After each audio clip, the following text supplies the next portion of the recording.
Can you explain a little bit how your practice and philosophy has changed throughout the different job settings and roles that you've had? Right.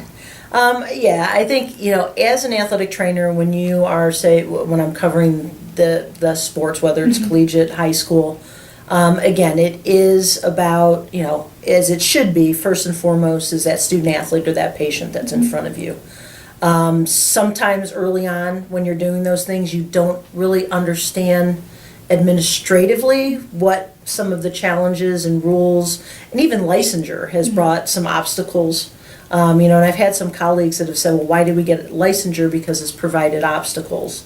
But I also then, now as I've grown through my career, have taken a step back and really looked at, I can see things from multiple angles. And Jeff Will, shout out to you, that Jeff, when we sat on the executive committee, always taught me to be the devil's advocate.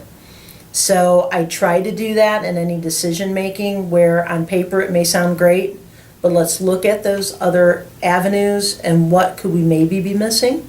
And I think that's important, and I think that's probably one of the biggest things that I've changed the way I approach my day-to-day job, is looking at it from all angles. What are the needs of the athletic trainers that I supervise or that actually my manager supervises? That's great, but now what do we have to do as leadership to help support them, help encourage them, and help develop them? It's not just about going out and doing your job. They're a person, and we need to develop them as well. Do you have a quote or phrase that you are known for that you've repeated throughout your career? There's probably been a few of them. Actually, there's one that's above my head that I'll turn and read. Leadership, the ultimate measure of leaders is not where they stand in moments of comfort and convenience, but where they stand in times of challenges and controversy. I think that's a great thing to think about as leaders. When things are going easy, our job's a piece of cake. It's where do we stand when things get hard. Right. And I really think about that when I was going through some of the stuff with the concussion legislation. It's what did we really want out of it, but what could we get out of it? So we had to find common ground. So being able to stand up and say, you know what, we did have to compromise on some things to meet our end goal, which was the safety of the student athletes. So I do try to use that a lot when I'm coming up on a difficult situation or as things are changing. This is where I'm going to have to stand up and show my true leadership. Great. Do you have any pearls of wisdom for our students or younger members of the OATN? Yes.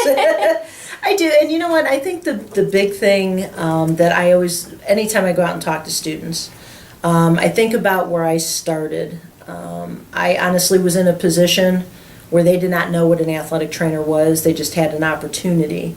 So I had to take and educate my supervisors on what it was I could and couldn't do. I also had to, because they didn't really know, I had to help create and develop some things. So I think really the big thing for students to remember, and our younger athletic trainers, is again, you need to step up, and instead of getting frustrated when things don't go well, whether it's a coach, whether it's the recognition as an athletic trainer as far as reimbursement, is stepping up and taking that as an opportunity to educate people versus getting frustrated. People don't necessarily know what we do, and that's on us. It's not on them. The other thing is, I always encourage students, when we get resumes that come across our desk, everybody pretty much looks the same, especially if they're new grads. All new grads have done the same rotations, and that it's what makes you stand out. What did you volunteer for? What are some things maybe in your first job that you went over and above and kind of outside the box and took on added responsibilities? Not because you got paid for them, but because you were wanting to develop yourself and your skills. And I think that's the big thing that everybody has to realize. Athletic training isn't a 9-to-5 job, and it's not just going to your high school, working with your student athletes or in the clinic or whatever area that you're in. It's what is it that you're doing that's over and above to help elevate the profession and also to help elevate yourself, help you stand out from everybody else. The first two positions that I was fortunate enough to have out of school, they were actually PT positions that I applied for. But they said they wanted somebody with an orthopedic background and experience. I threw my hat in the ring, and as it turned out, both places were going to expand their athletic training contracts, so I was able to walk into that situation. The other thing is, when you're going in on interviews, be prepared. Be prepared to ask questions and know the organization that you're interviewing with. I think that's the biggest thing that we see with a lot of the younger athletic trainers is they don't really know and they can't answer those questions and they don't come prepared to be able to talk about themselves and what they can do and what makes them different than everybody else. Okay. And finally, what does it mean to be an athletic trainer to you? What does it mean? Wow, that's a loaded question. Being an athletic trainer to me is truly caring for individuals. I mean, I think we've all come into this because we care about individuals. We care about our student athletes, we care about our patients, but again, I think going above that, we all care about each other. We all look to support each other.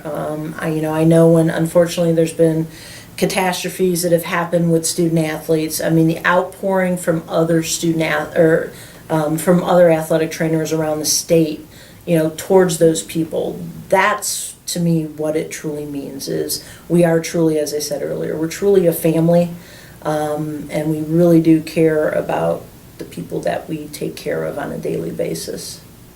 Thank you, Hollie. Thank you.